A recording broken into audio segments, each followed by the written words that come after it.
Welcome back to the Full Sports Press podcast. I'm Peyton. I am Zach.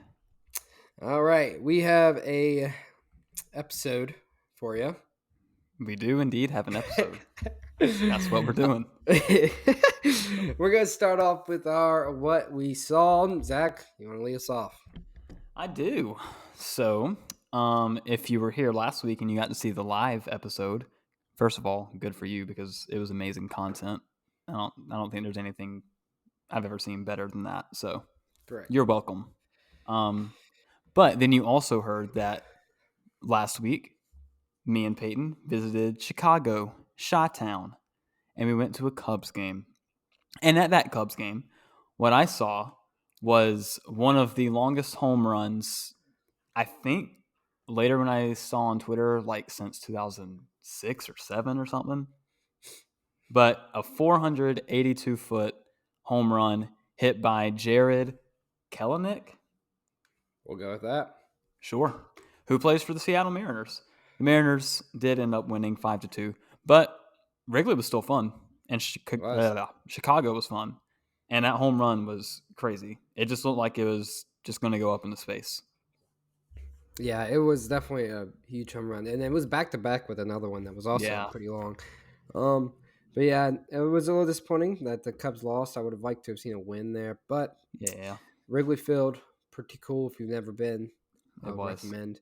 I think I made a mistake last podcast. I forgot one of the stadiums I've went to. So I've been to the Braves, obviously, Yankees, and Dodger Stadium. I don't think I said Dodger Stadium last time. So I throw thought that in you there. did. My parents said I didn't. So well. Yeah, so maybe you told me. I think that's what it was. Yeah, it was pretty cool to go see. So I highly recommend. it was. And then for my what I saw, it is going to be from the first round game between the Lakers and the Grizzlies. I watched the second half, and let me just tell you, Austin Reeves and Rui Hachimura. I mean, you come into that game, you're looking at LeBron and Anthony Davis. Those will be your top guys. The two top scorers for the Lakers, Rui Hachimura with 29 points and Austin Reeves with 23 points. Rui, he just wasn't missing. He went 11 for 14, 5 for 6 from 3. He was just dominant. I know I haven't seen him play like that since Gonzaga, to be honest. But he was a beast that could not be stopped. And then Austin Reeves, he had his "I'm him" moment. That is pretty famous now, where he made like a mid range and then turned around and screamed that "I'm him." And then he also did the same thing, or like he just screamed after he made a 3-pointer at one point. But he had a behind the back pass that was insane. He was just all around kind of dominating the game for a few minutes. And that's really what led the Lakers to the big win against the Grizzlies in game 1. I personally thought I would never pull for the Lakers, but this is where I'm at with the Grizzlies. So, yeah, I was very happy to see it happen. Nice. All right. And then that leads us to our games of the week. Do you want to go first? I can. So my game of the week was game 1, actually, staying in the NBA playoffs. Game 1 of Warriors and the Kings. This, like I said last week, is the Kings' first time in the playoffs in 16 years. And boy, did they start out with a good game. They ended up winning this game, 126-123 at home. For the Warriors, you had a big night from Steph, which, I mean, you always do, unless he's hurt. He got 30. Klay Thompson got 21. Off the bench, Wiggins and Poole both got 17, but it just was just short to this Kings team. And when I say Kings team, I mean, in this instance, De'Aaron Fox and Malik Monk, because, oh my God. This game ended up going to overtime, I want to say. I'm pretty sure it did, but don't quote me on it. But in 40 minutes, De'Aaron Fox scored 38 points. They didn't? Okay. I'm just looking at his minutes. Well, that's a lot then. But he scored 38 points, had 1 rebound, 5 assists, 3 steals. Swiper, no swiping. And then Malik Monk off the bench with 28 minutes, basically 29, 32 points, 3 rebounds, 2 assists. I mean, they just played out of their minds. And then they also won their game last night. But we'll talk a little bit more about that later. All right. My game of the week was Duke lacrosse versus Virginia. I sadly didn't get to watch it because I was driving home, but I watched some highlights of it. Duke won 15-14. Came down to the very end. Duke's goalie made two like insane saves on Virginia with under a minute left to win them the game, and that now means Duke has beaten Virginia lacrosse in 25 of their past 27 meetings. That's pretty insane, honestly, because Virginia is a great program. So is Duke, and the fact that Duke has such a strong record over a team like that is crazy. And they've already swept them this season. Unless they see each other in the postseason, well, they'll have to meet up again next year. All right, and then we have the MLB. We're going to start off with. Um, Baseball. we have a power rankings, but first we were going to say we had been mentioning Rays were the last undefeated team. No They longer. tied it. They tied the record. Yeah, They but didn't they beat it though. definitely did. Yeah, and they've had some questionable losses. I feel like Hmm. they lost to the Reds last night, and Reds are not a good team. And I mean, Mm-mm. they didn't just like lose; they got crushed 8-1. Let's see if they get back on track. I mean, their other losses aren't as bad as that, but we'll see what happens with the Rays because I know they weren't highly touted coming into the year. So we'll see if they can hold up the hype. So going into that, we have our power rankings we're going to go over from MLB.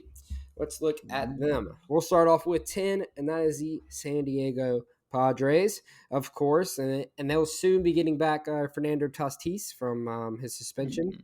so they'll be even stronger.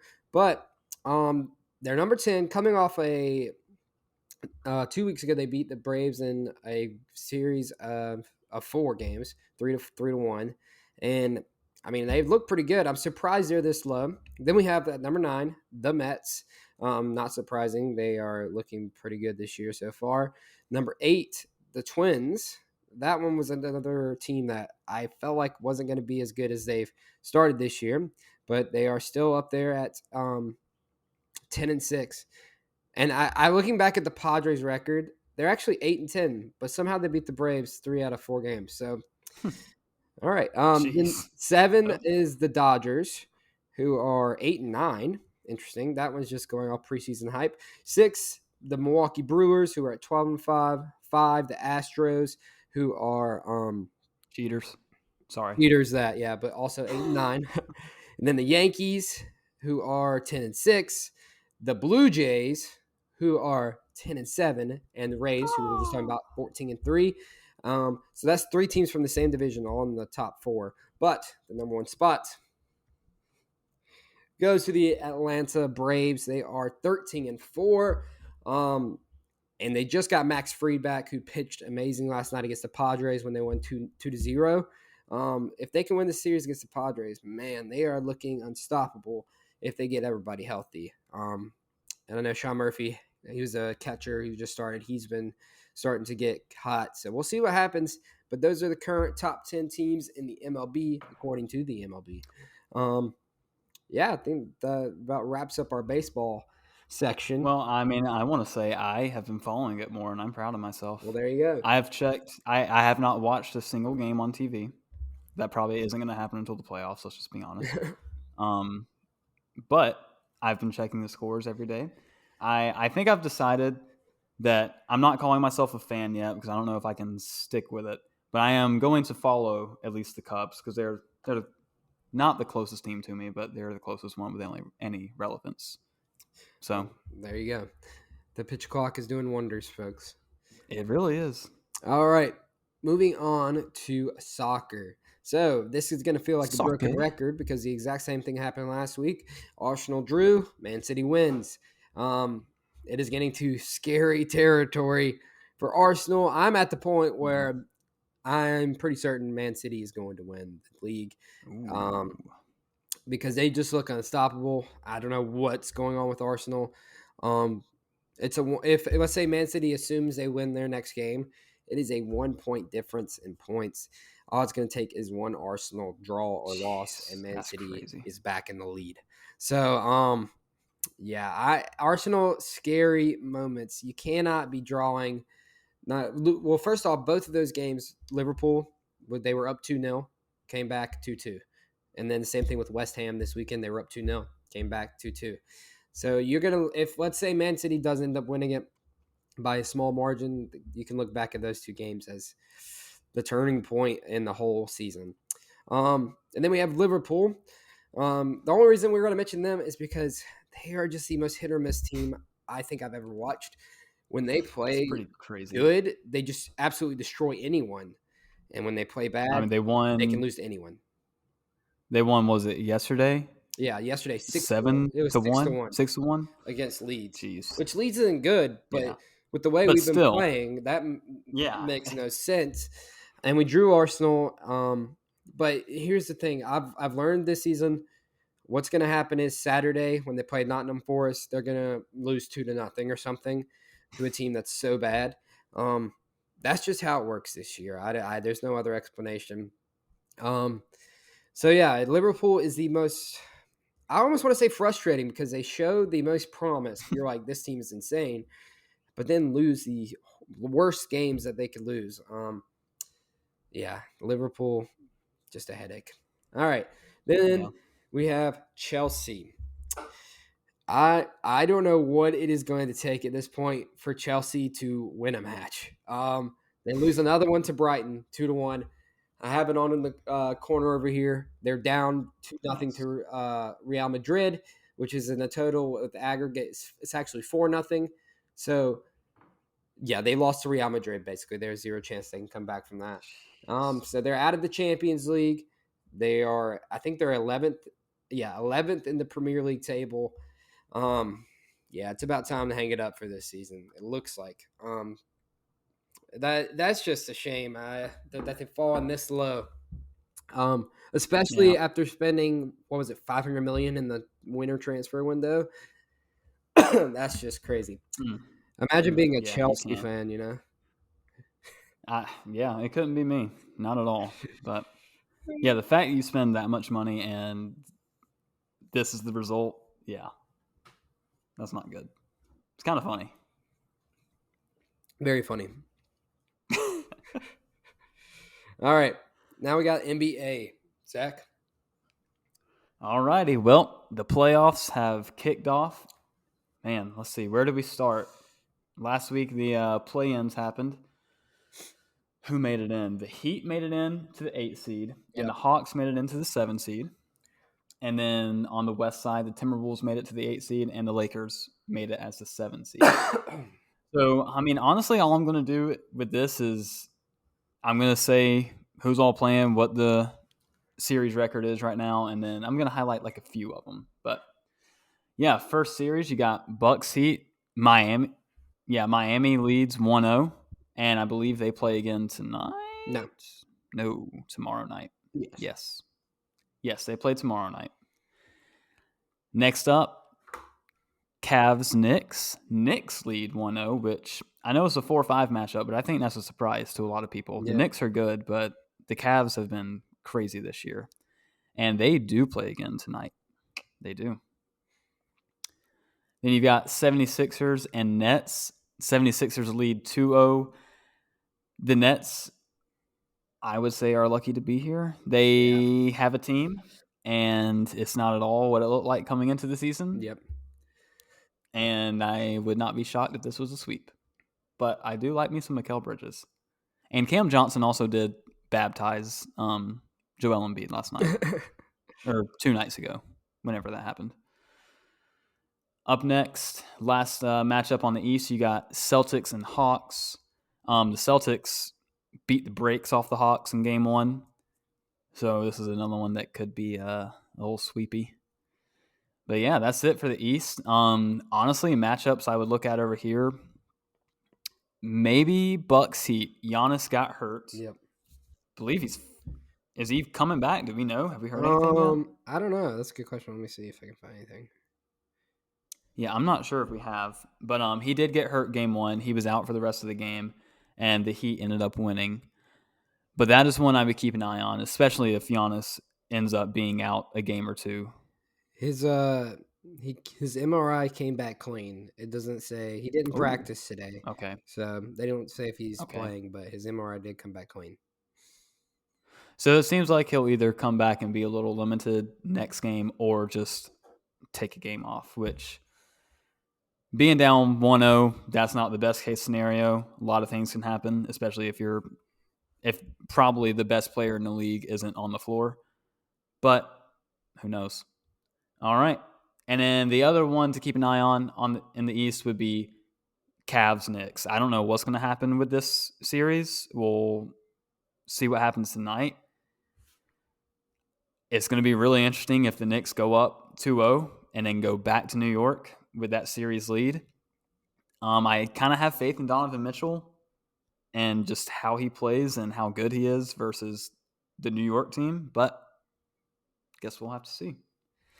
All righty, and then going on to anything you want to say about the East, Peyton? Not about the East, no. I'm good on the East. All right.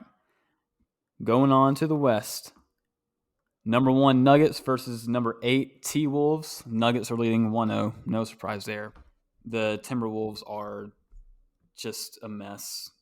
I think they're better than they ended last week, but they're still a mess.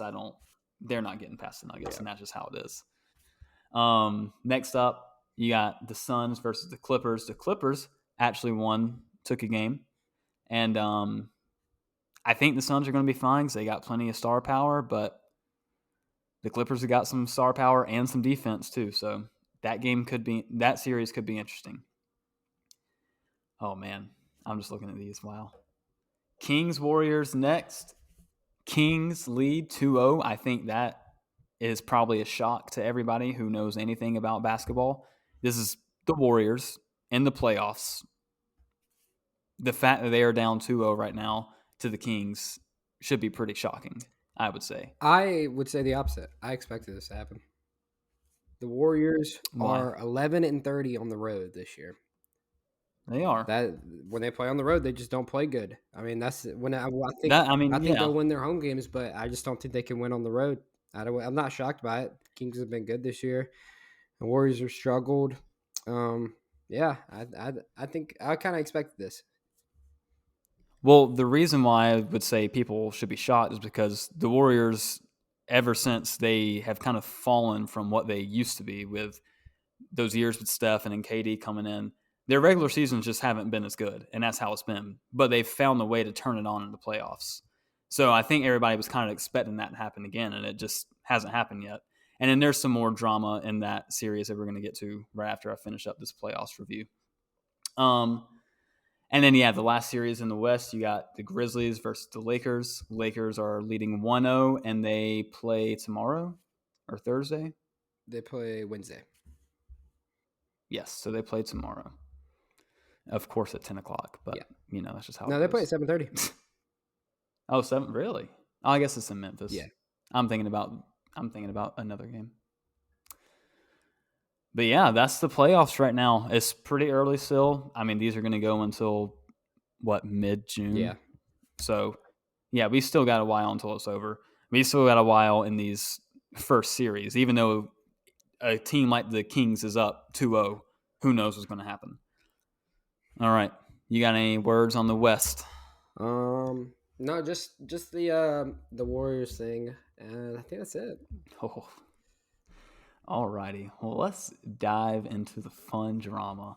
So, if you don't know what's been going on, or at least what happened last night with the Warriors-Kings game, basically at the end, there is a weird series of events. I believe Sabonis was driving in for a dunk, not a dunk, but for a layup. Everybody fell. People lost their balance. It happens. But then afterwards, while everybody's trying to get back down the floor, you still got Sabonis on the ground. And somehow him and Draymond get tangled up. Sabonis has his leg wrapped up for a second or two and then lets it go. And then Draymond does a little weird move. It looks like to get his balance. And he ends up stomping on Sabonis's chest and then also doing some weird kind of lunge off of it and landing on 2 feet on the ground. And then, of course, it's Draymond, so he got ejected. And Warriors fans on Reddit are livid. And it's pretty funny, honestly.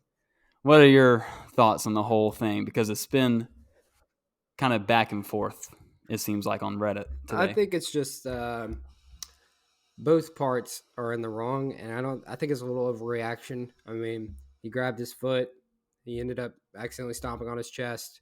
I don't think it was really like on purpose, like he was going for that. I think it was just he was losing his balance. And that's where he landed.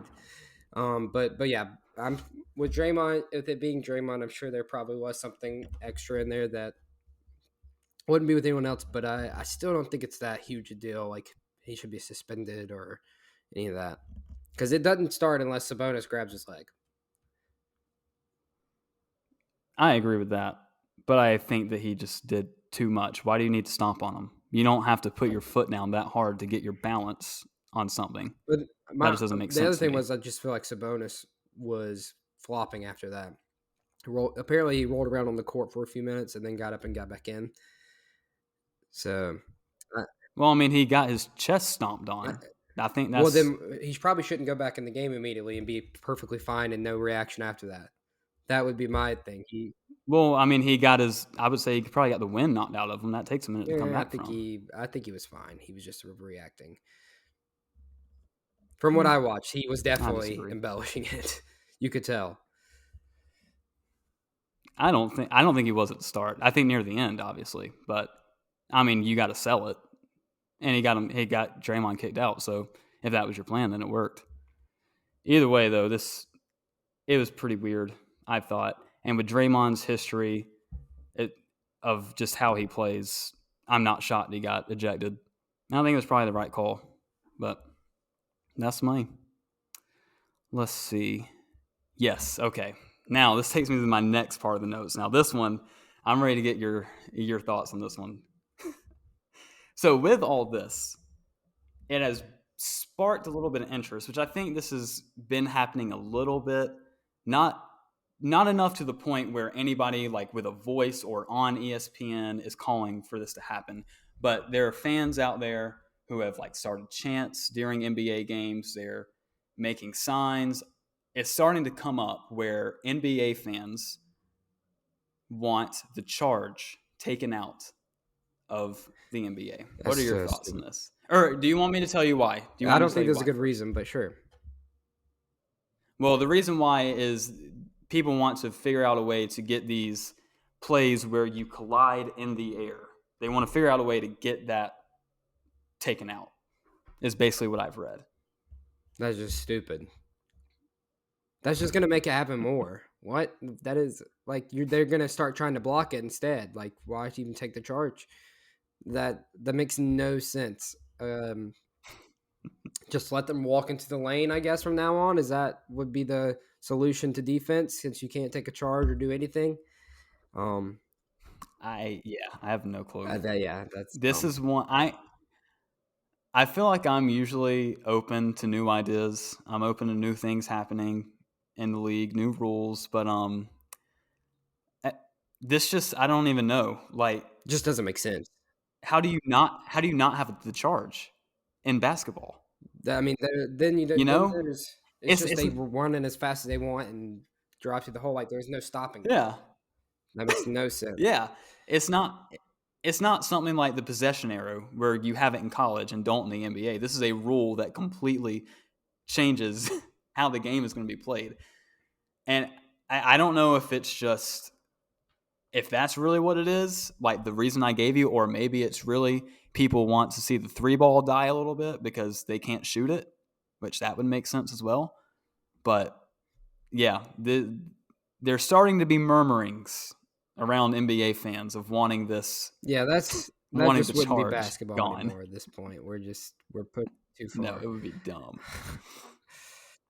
All right, and then my last thing with the NBA, this was actually perfect timing today. Right when I was leaving work, I got this update.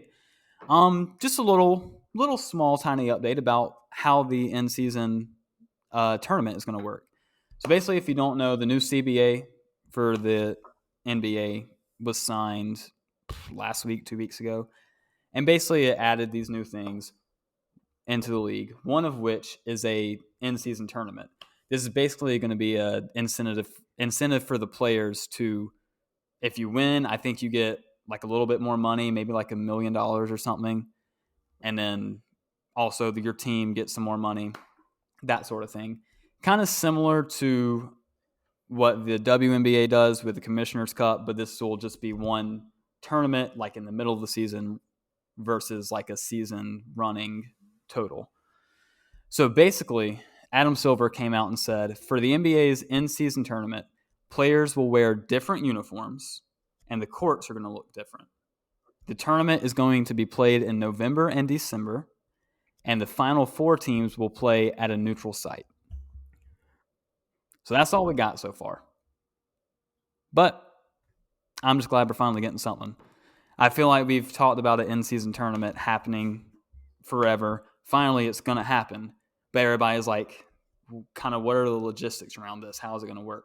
So at least we're getting the time of when it's going to happen. I mean, really smack in the middle of the season, honestly. And then also getting some other updates, like they're going to be wearing something different, playing on different courts. What are your thoughts? I don't really understand the whole concept or why this is a thing, but I like it. I don't. More basketball. I don't. I probably won't watch much of it, but sure. I'm ready. I'm ready to see what it looks like. I don't know if it starts next year or not, but it will be in the future. And with that, that's all I got for the All NBA. right. Next up in the NFL, it looks like Bryce Young is pretty much a lock at number 1, unless it is a massive smokescreen to try to get one last push from the Texans to trade up to 1 or something. Yeah, it looks like Bryce Young is going to be going number 1. I think some of the sports books even removed the option to bet on the number 1 pick, like because their odds were so high for Bryce Young at the point. Like Yeah. he canceled the rest of his meetings, but Fitterer did say today Yeah. that he has not told. They have not told Bryce Young he will be the number 1 pick or anything like that. So I don't know what that means, but it seems like pretty much everybody thinks it's a guarantee at this point. Yeah. I mean, it was either going to be him or Stroud. It started as Stroud, and then we hope. I mean, we knew it would be him or Stroud, and then it started out with Stroud being the favorite, and I feel like it happens like this unless there's just one obvious number 1 quarterback, like the Joe Burrow year. Like it was very obviously. Oh yeah, I forgot about him. That's the wrong year. Who did Zach Wilson come in with? Who did Zach Wilson come in with? Was he the first quarterback taken that draft? Why am I blanking on this? I know this. Zach Wilson. He could not have been the first person taken in that draft. No, he wasn't the first person. The first quarterback. No, there had to be someone else in front of him. Let's see. We're gonna find this. Dude, there had to be. Okay. Yeah. I'll keep talking. You let me know when you got it. But yeah, and other years where there's been 2 quarterbacks who are kind of similar, looking like they're going. Either one could be the first pick. It seems like this always happens. Trevor Lawrence. Figure it out. Trevor Lawrence, then Zach Wilson, then Trey Lance. So I was right. Yeah, I wasn't saying you were wrong. Who was in his class? I was saying that was another example of he was the number 1 guy. Yeah. Oh, okay. I thought I got confused. That Joe Burrow year, that was Joe Burrow, Tua, and Justin Herbert. So pretty good year, honestly. It was a good year, but still, Joe Burrow was the obvious choice, I would say. So yeah, I don't know. It could all be fake. We could end up drafting Will Levis. No. That won't be happening. Honestly, at this point, I think they're at a point where you look at the Super Bowl last year or the majority of the up-and-coming quarterbacks, Bryce Young fits more of that mold than CJ Stroud. CJ Stroud is kind of an old school, like, pocket guy. Like, he's going to get the basic plays done. But Bryce Young, I feel like, adds the extra element of superstar. He's been called the Steph Curry of football. And kind of just like an extra aspect. Like if you look at Patrick Mahomes, you look at Jalen Hurts, they're not just the guy who can make the basic plays. They can make the outstanding plays, whatever they need to do. And I feel like at this point in the NFL, to compete with those guys and Josh Allen and Joe Burrow, you're going to need someone like that. Lamar Jackson. Like they all have the ability to make it whatever play they need to. And I think that's what Bryce Young brings you. So taking that risk on his You size, know, I feel like if it works out how they want it, I don't even think it's a At this point, I risk. mean, you look at Russell Wilson, you look at Drew Brees. They may have had a couple injuries, but nothing like that kept them from either Hall of Fame or right outside the Hall of Fame career.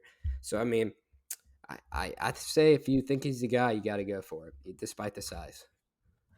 Hey, the one thing I've been consistent on this draft season has been I love CJ. I think it would be really fun if we could get CJ, also suck this year, and then do a Joe Burrow, Jamar Chase thing and get Marvin next year.